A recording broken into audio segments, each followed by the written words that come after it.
Halo teman-teman, berjumpa kembali dengan media informasi. Masih berkaitan dengan Pilkada 2020. Seperti pada video sebelumnya, saya pernah menjelaskan tentang tugas, kewajiban, dan wewenang KPPS. Dan kali ini, saya akan menjelaskan yang lebih ke arah terkait pembagian tugas dari masing-masing anggota KPPS. Sebelumnya, apa itu KPPS? KPPS adalah kelompok penyelenggara pemungutan suara yang dibentuk oleh PPS atas nama KPU Kabupaten atau Kota. Berdasarkan Peraturan KPU Nomor 8 Tahun 2018 tentang pemungutan dan perhitungan suara, pemilihan gubernur dan wakil gubernur, bupati dan wakil bupati, dan atau wali kota dan wakil wali kota. Namun perlu diperhatikan bahwa PKPU ini sebelum adanya COVID-19. Namun pada dasarnya alurnya sama.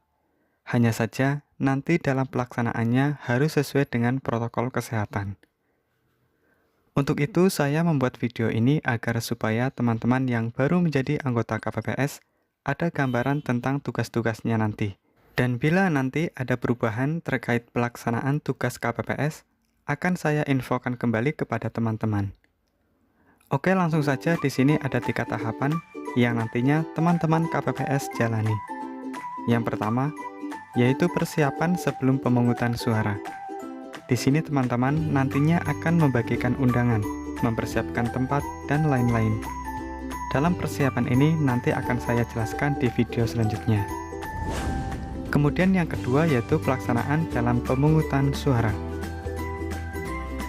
Tugas Ketua KPPS yaitu memimpin rapat pemungutan suara, memberikan penjelasan kepada pemilih tentang tata cara pemberian suara, menandatangani surat suara, memberikan sejumlah jenis surat suara sesuai jenis pemilu kepada pemilih berdasarkan kehadiran dengan ketentuan sebagai berikut. Yang pertama, DPT, diberikan seluruh jenis surat suara kepada pemilih. Kedua, DPTB, diberikan sesuai yang dalam formulir model A5 KPU kepada pemilih. Ketiga, DPK, diberikan seluruh jenis surat suara kepada pemilih. Keempat, mengarahkan pemilih ke bilik suara. Selanjutnya, tugas KPPS 2, yaitu menerima dan mengurutkan formulir model C6 KPU atau model A5 KPU atau KTP elektronik atau identitas lain dari KPPS 4 berdasarkan urutan kehadiran. Kemudian membantu tugas lain yang diberikan oleh Ketua KPPS. Selanjutnya tugas KPPS 3 yaitu mengumpulkan formulir model C6 KPU atau model A5 KPU setelah pemilih menerima jenis surat suara yang akan dicoblos. Membantu tugas lain yang diberikan oleh Ketua KPPS. Selanjutnya untuk tugas KPPS 4 yaitu memeriksa seluruh jari tangan pemilih, meminta kepada pemilih menunjukkan identitas pemilih dengan ketentuan sebagai berikut. A. DPT, memeriksa kesesuaian nama pemilih antara formulir model C6 KPU dengan KTP elektronik atau identitas lain, dan memeriksa kesesuaian nama pemilih dengan yang tercantum dalam salinan DPT, serta memberikan tanda pada kolom nomor urut pemilih dalam salinan DPT. B. DPTB, memeriksa kesesuaian nama pemilih antara formulir model A5 KPU dengan KTP elektronik atau identitas lain, dan memeriksa kesesuaian nama pemilih serta memberi tanda pada kolom nomor urut pemilih dalam salinan DPTB. Kemudian yang C yaitu DPK, tidak terdaftar dalam DPT atau DPTB.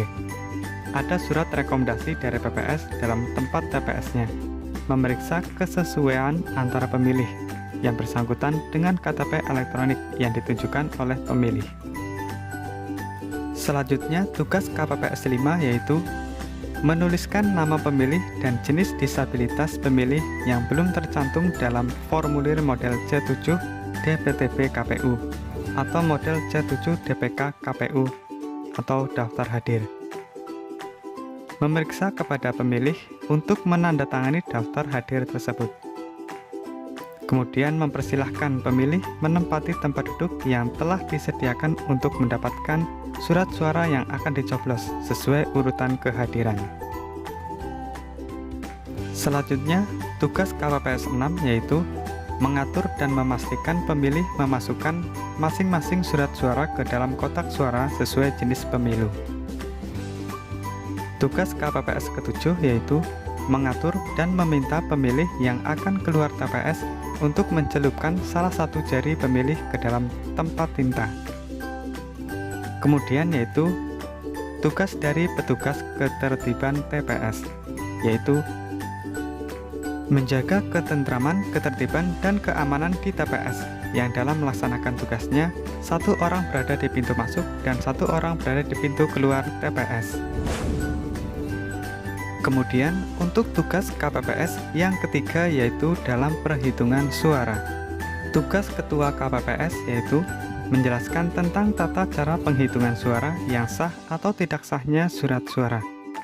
Kemudian, menentukan sah atau tidak sahnya surat suara, memastikan formulir model C KPU, model C1 KPU yang telah dibuat dengan benar dan cermat dalam beberapa rangkap. Menandatangani model C KPU, model C1 KPU, dan model C1 plano KPU. Meminta tanda tangan saksi dan menyerahkan salinan kepada saksi dan PPL. Memastikan model C KPU dan model C1 KPU serta model C2 KPU. Memastikan semua proses penghitungan suara berjalan dengan baik. Kemudian tugas KPPS kedua yaitu membuka setiap surat suara dan memberikan kepada Ketua KPPS.